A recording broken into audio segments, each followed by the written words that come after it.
Millions of kids dream of making it to the NFL. Only 1.6% ever do. These 7 men made it, and none of them made it to their second contract. Here's a fact that the NFL doesn't put in its highlight reels. Behind every first-round pick, behind every sold-out stadium, every roaring crowd, every slow-motion touchdown catch, there's a shadow side to professional football that almost nobody talks about. The pressure is not just physical. It is not just the hits, the broken bones, the surgeries. It is something quieter, something that eats at a man in his apartment at 2 in the morning, when the cheering has stopped and the phone goes silent. The transition from nobody to NFL player to nobody again, sometimes within a single season, is one of the most psychologically violent experiences a human being can go through. Identity collapse, financial pressure, injuries that steal your only purpose, silence where there used to be noise. 7 men on this list experienced all of that, and none of them survived it. This is not a video about statistics. This is not a video about the NFL's policies or Roger Goodell's press conferences. This is a video about 7 human beings, fathers, brothers, sons, who ran onto an NFL field, heard the crowd, wore the jersey, and then quietly were gone. Jim Butch Duncan. We start in 1972. Because this story didn't start with Ray Rice or a viral video. It started decades before any of us were paying attention. Jim Duncan. They called him Butch. He played cornerback for the Baltimore Colts, one of the most storied franchises in the history of professional football. He briefly played for the New Orleans Saints as well. In the early 1970s, nobody talked about player mental health. Nobody talked about the psychological toll of life in the NFL. The game was simple, at least on the surface. Play hard, take the hits, show up on Sunday. Butch Duncan showed up, until he couldn't anymore. On October 21st, 1972, Jim Butch Duncan walked into a police station in Baltimore. He was not there to report crime. He was not there to turn himself in for anything. He walked in, and he took his own life with an officer's weapon. He was still early in his career. There were no national headlines, no viral moments, no documentary crews. The story was absorbed by the machinery of the early 70s, where professional athletes were expected to be tough, always tough, and suffering in silence was just part of the job description. Nobody asked how Butch was doing. The game moved on. It always moved on. Next, Wes Dove. Fast forward to 1987, and meet a man who was, by every account, built for the NFL. Wes Dove, 6'7", 270 pounds. Defensive end out of Syracuse University, the same program that produced some of the greatest players in football history. As a junior at Syracuse, Dove recorded 37 tackles, 6 sacks, 2 fumble recoveries, and an interception. As a senior, he had 55 total tackles, second on the entire team for an interior lineman. His coach called him a family member. His teammates called him a force. In 1987, the Seattle Seahawks took him in the 12th round of the NFL draft. He was going to the league. He had made it. But here's where the story quietly breaks your heart. Wes Dove appeared in exactly 2 NFL games. 2. Not 2 seasons. Not 2 years. 2 games. After those 2 appearances, his NFL career was effectively over. He spent time with the Kansas City Chiefs practice squad in 1988, meaning he was there but invisible. Present, but not really part of it. Close enough to touch the dream, but never fully inside it. On March 5th, 1989, Wes Dove died of a self-inflicted gunshot wound outside his parents' home in Gaithersburg, Maryland. He was 25 years old. His Syracuse head coach, Dick McPherson, released a statement.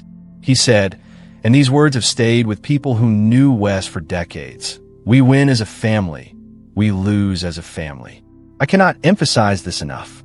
With Wes' death, we feel that we have lost an important family member. What that statement could not answer, what nobody could answer, was this.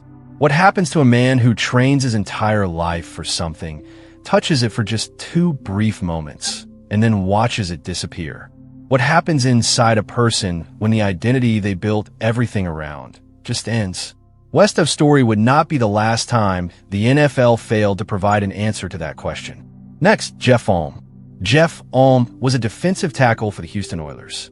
In the early 1990s, the Oilers were a legitimate powerhouse, a team that flirted with greatness every single season.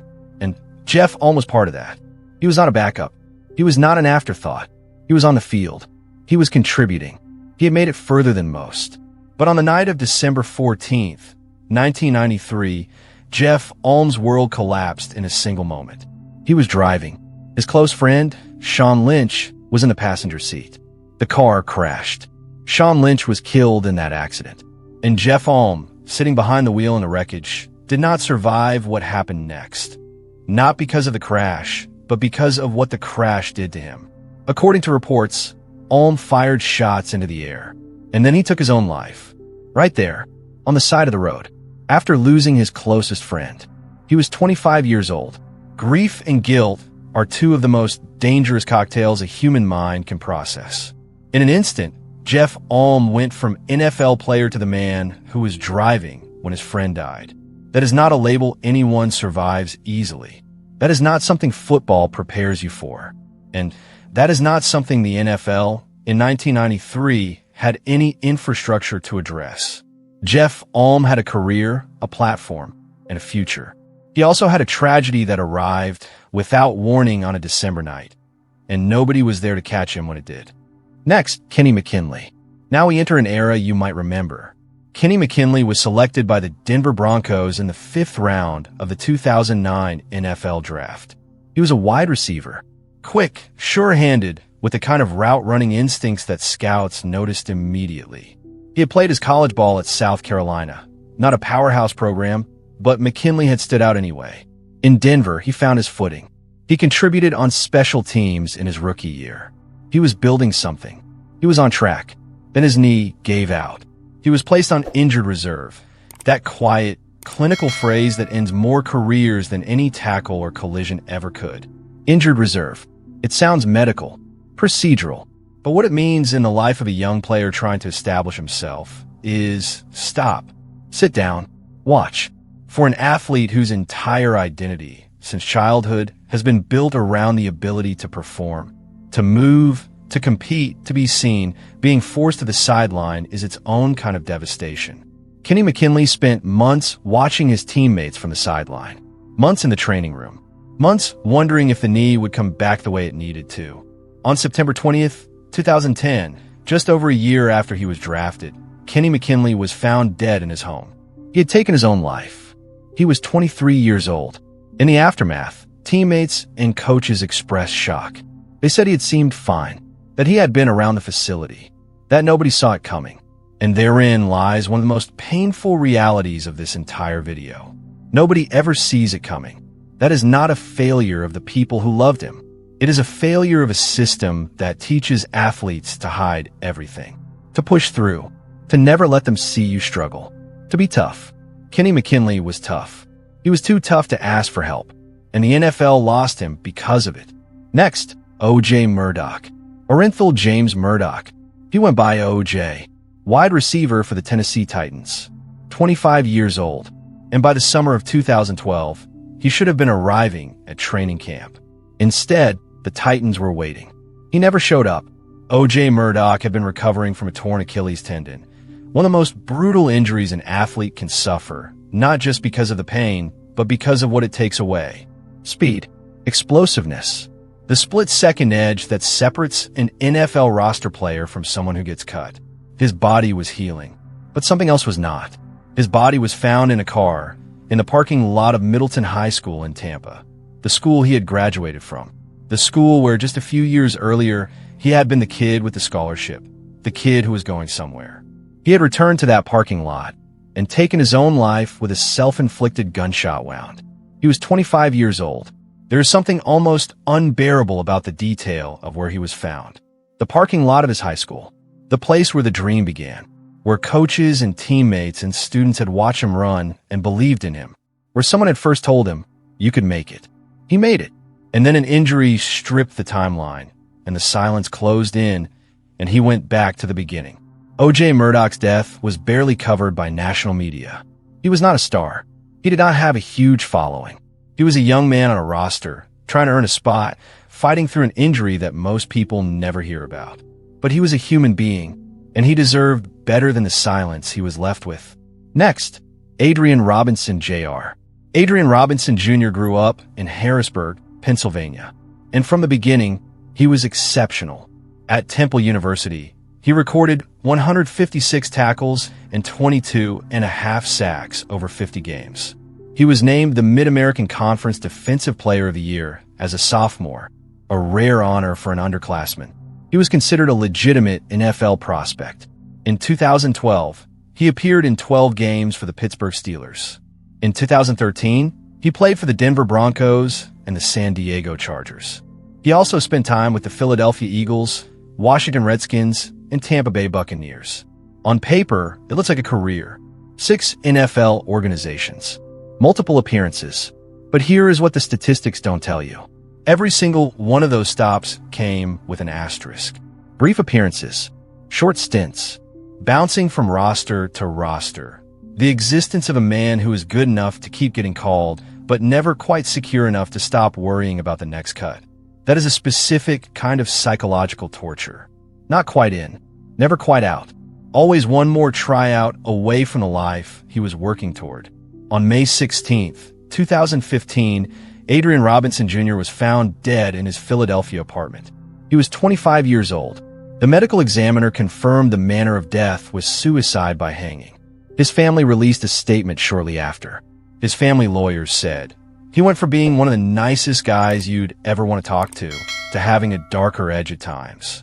The family started noticing changes in his behavior and didn't know why. They found out why months later. In October 2015, researchers at Boston University confirmed that Adrien Robinson Jr. had CTE, chronic traumatic encephalopathy, the degenerative brain disease linked to repeated head trauma. The disease that the NFL spent decades denying existed. At the time, 88 out of 92 NFL players whose brains had been donated for research showed evidence of CTE. 88 out of 92. And yet Adrien Robinson Jr. was 25 years old.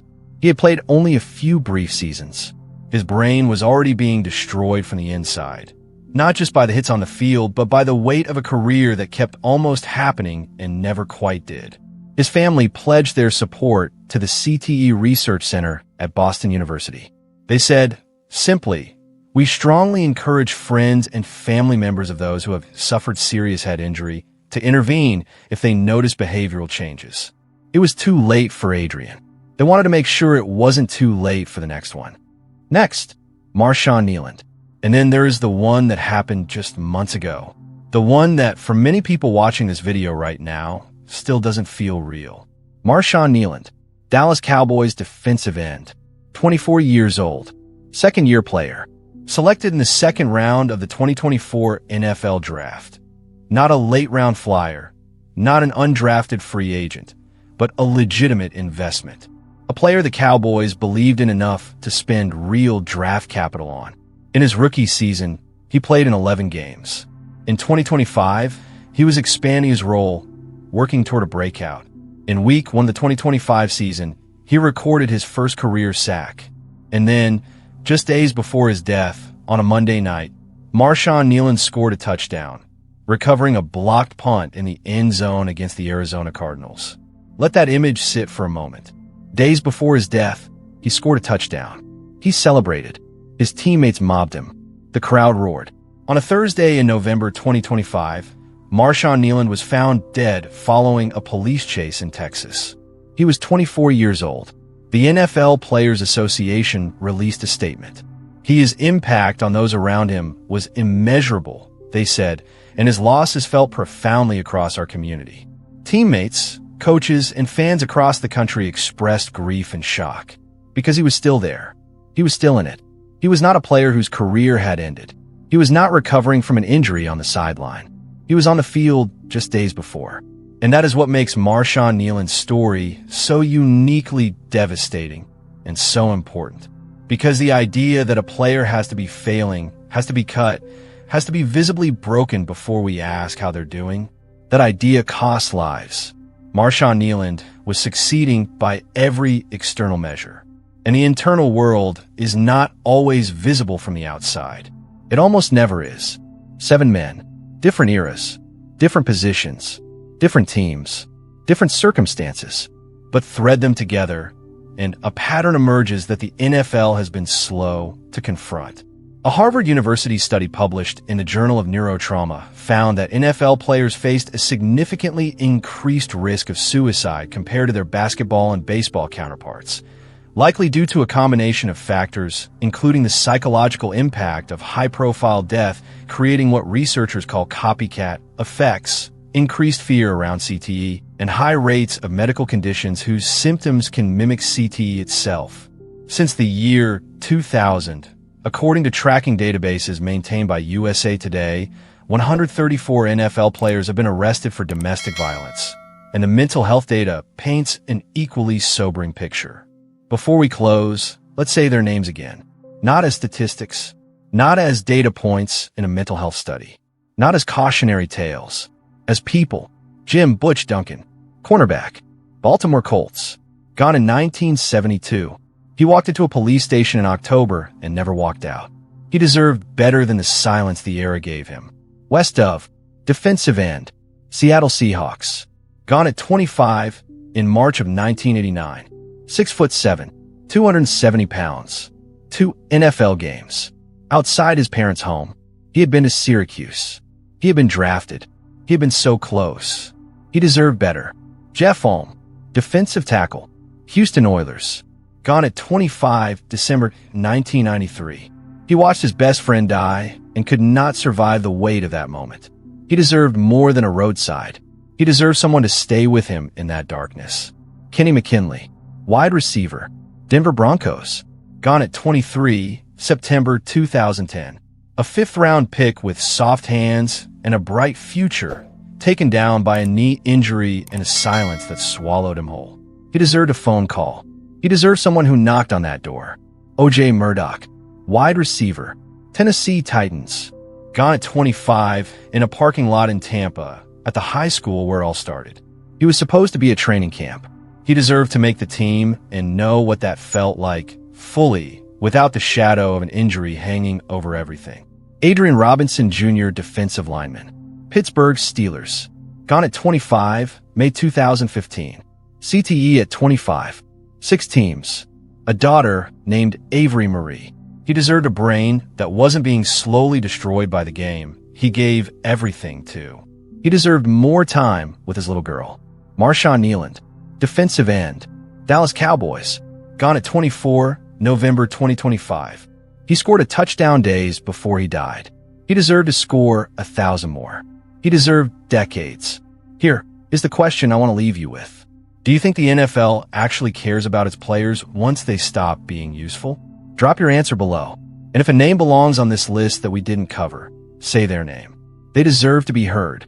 If this video meant something to you, share it. Not for the algorithm, not for the numbers. Share it because somewhere, someone watching might need to know that these men's stories are being told, that they are not forgotten, that their names still matter. They always will. If you're new to this channel, please subscribe for more stories that need to be told, for voices that deserve to be heard, for lessons we cannot afford to ignore. Thank you for watching.